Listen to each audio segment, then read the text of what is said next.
22대 국회 원구성 협상이 아직도 난항을 겪고 있습니다.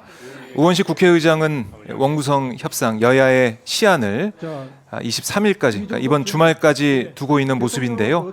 여야가 그 안에 합의할 수 있을지, 합의하지 못했을 때는 어떻게 될 것인지 많은 분들이 원구성 협상에 관심을 기울이고 있고, 국회가 제대로 일을 해야 우리 국민들의 민생과 또 여러 가지 이 국제 사회에서 외교적으로 어려운 상황을 또 어떻게 극복해 나갈 것인지 국회의 역할을 해야 된다, 이런 목소리가 나올 수밖에 없는데요. 국회의 어려운 상황들, 그리고 앞으로 22대 국회가 어떤 방향으로 또 어떤 길로 나아가야 될지 한번 얘기를 나눠보는 시간을 마련했습니다. 여러분들이 좋아하시는 분이죠. 이하경 국회 부의장 모셨습니다. 안녕하십니까? 안녕하세요. 반갑습니다. 네, 반갑습니다. 네. 자, 우선은 부의장 선출되신 거 축하드립니다. 네. 네. 늦었습니다. 축하 말씀이 늦었습니다. 제가 네. 아닙니다.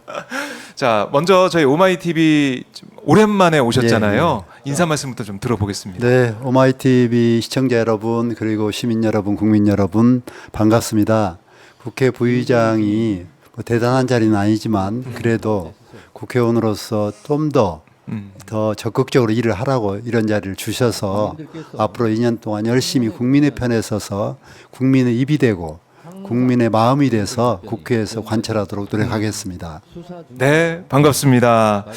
이 22대 국회 이제 전반기 부의장으로 선출되셔가지고 인사말 하실 때 이제 기억에 남았던 부분이 국민의 속으로, 그러니까 로마의 호민관처럼 찾아가겠다. 네. 이게 좀 귀에 딱 들어오더라고요. 어떤 각오로, 어떤 심정으로 이렇게 말씀하셨는지 궁금합니다. 네, 국회 부의장 자리가 대부분 국회 본회의 사회 보는 자리예요. 그래서 사회 볼 때는 저 사람 누구지? 의장은 아닌데 예. 그 사람들은 부의장입니다. 그래서 이름도 모르고 얼굴도 모르고 지나가는 경우가 많은데 저는 좀 더 욕심을 내보겠다.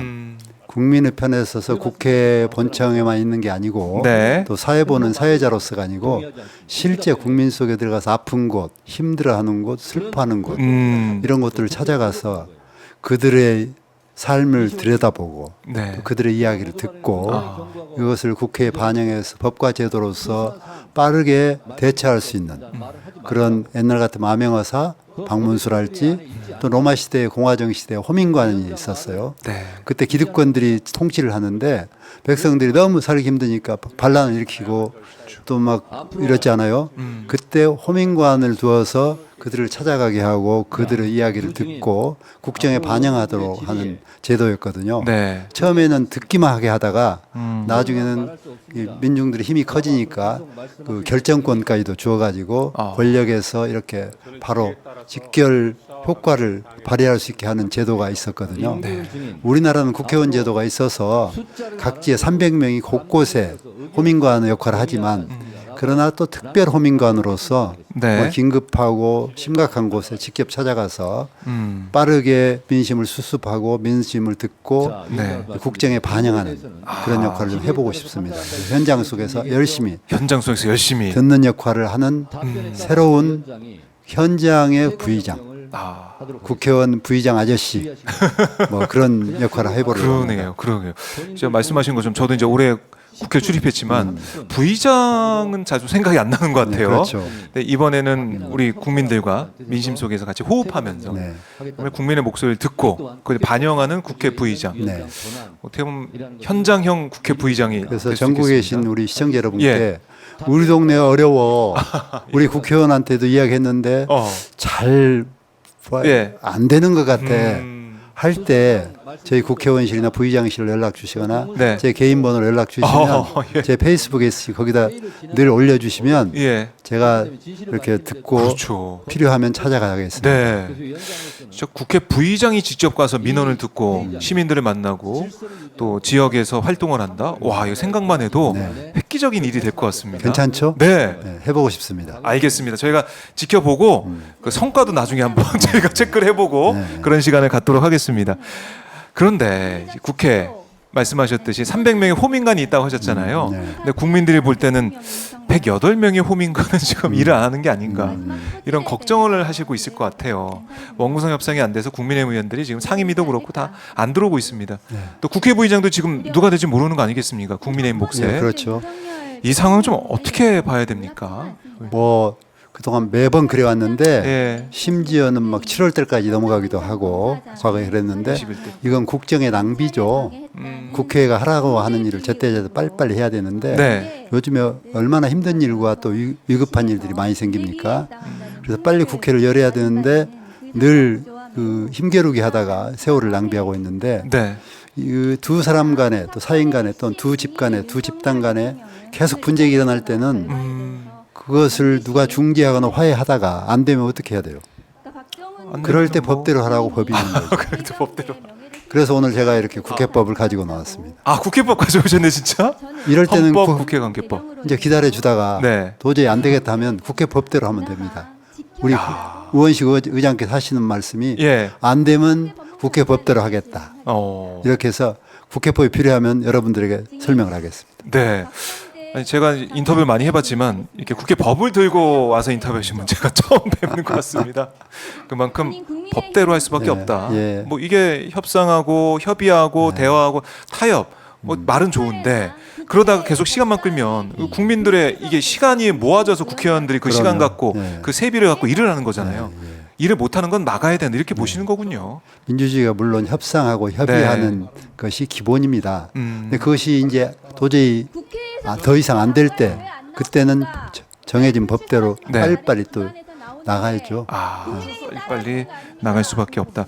그러니까 추경호 국민의힘 원내대표가 이런 제안까지 했더라고요. 1년씩 그러니까 법사위랑 운영이 그 위원장만 1년씩 번갈아 가면서 하자. 이 제안 듣고 좀 어떠셨습니까? 한 달씩 바꾸면 어떨까요? 한 달씩 국회가 괜찮을까요? 안 되죠. 그건 아유. 편법이라고 생각합니다. 예. 편법보다는 원칙대로 가야죠.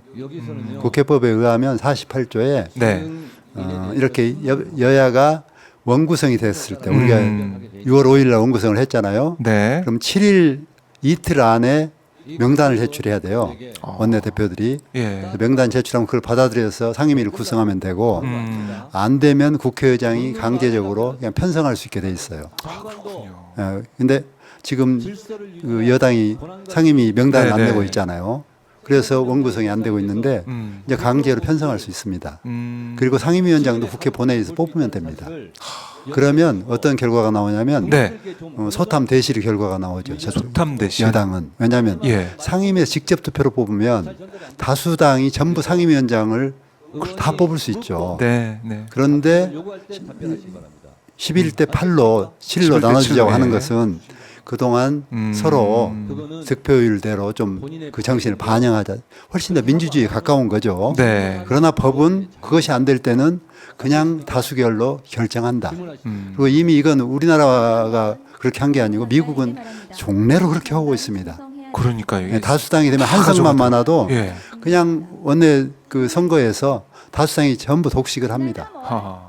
그래서 이건 그 민주주의의 그 오랜 결과물로서 혼선을 빚을 때는 법대로 하라고 이렇게 정해놓은 거죠. 아하. 그러나 그 이전에 협상할 수 있으면 하라 하고 여유를 준 건데 더 이상 늦어지면 우원식 우리 의장께서 말씀하다시피 본회의에서 상임위를 강제 배정하고 네. 거기에서 상임위장을 뽑으면 뽑으면 나머지 7개도 다 민주당이 뽑을 수 예, 있습니다. 그렇습니다. 그리고 미국은 그렇게 해서 책임 정치를 하고 2년마다 미국은 하원 선거를 하잖아요. 맞아요. 그때 책임을 지는 겁니다. 평가를 하고 예, 예.